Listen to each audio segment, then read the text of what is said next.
हरे कृष्णा, धन्यवाद, प्रणाम। आज हम भगवत गीता के अध्याय नंबर 1 से श्लोक नंबर 41 लेते हैं। संकरो नरकाएव कुलज्ञानं कुलस्य च पतन्ति पितरो येषां लुप्तपिण्डो ददक्रियः। शब्दार्थ: संग्रह ऐसे वांछित बच्चे नरकाय नरकीय जीवन के लिए एवं निश्चय ही कुलज्ञानम कुल का वध करने वालों के कुलस्य कुल के चा भी पतंति गिर जाते हैं, पितरः पितृगण ही निश्चय ही एसम इनके लुप्त समाप्त पिंड पिंड अर्पण की उदक तथा जल की क्रिया क्रियाकृत।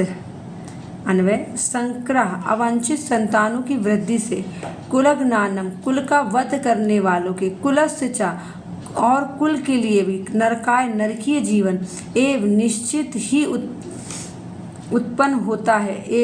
ऐसे पतित कुलों के पितरः पितृगण लुप्त समाप्त हो चुकी पिंड पिंड उदक तथा जल अर्पण की क्रिया क्रिया के कारण ही निश्चित ही पतंति गिर जाते हैं।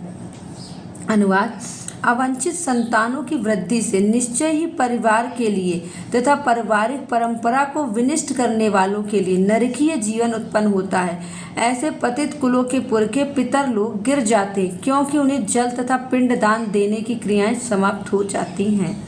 आप देखते हैं, कुल संकर कुल परंपरा का नाश करने वालों के लिए नरक जाने का कारण बनते। ना सिर्फ वे नरक में गिरते हैं अपितु उनके पितृ भी नरक में गिरते हैं, क्योंकि कोई योग वंशज नहीं होते हैं जो पितरों को पिंड अर्पित कर सके। प्रपात तात्पर्य: सकाम कर्म के विधि विधानों के अनुसार कुल के पितरों को समय समय पर जल तथा पिंडदान दिया जाना चाहिए। यह दान विष्णु पूजा द्वारा किया जाता है, क्योंकि विष्णु को अर्पित भोजन के उच्छिष्ट भाग प्रसाद के खाने से पाप कर्मों से उद्धार हो जाता है। कभी कभी पितृगण विविध प्रकार के पाप कर्मों से ग्रस्त हो जाते हैं और कभी कभी उनमें से कुछ को स्थूल शरीर प्राप्त न हो सकने के कारण उन्हें प्रेतों के रूप में सूक्ष्म शरीर धारण करने के लिए बाध्य होना पड़ता है। अतः जब वंशजों द्वारा पितरों को बचा प्रसाद अर्पित किया जाता है तो उनको प्रेत योनि या अन्य प्रकार के दुखमय जीवन से उद्धार होता है।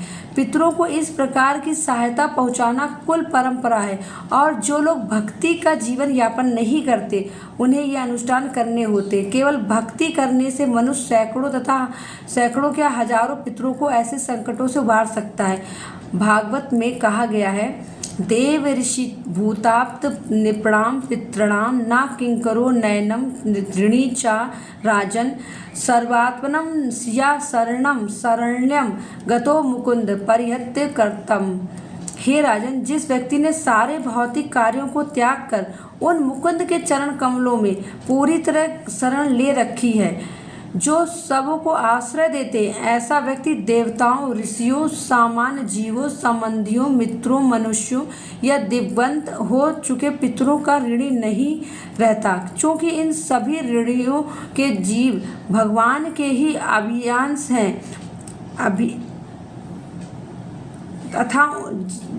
अतः जिन्होंने भगवान की सेवा में अपने को समर्पित कर दिया है, उसे ऐसे व्यक्तियों की अलग से सेवा करने की आवश्यकता नहीं रह जाती। Thank you. हरे कृष्णा, धन्यवाद।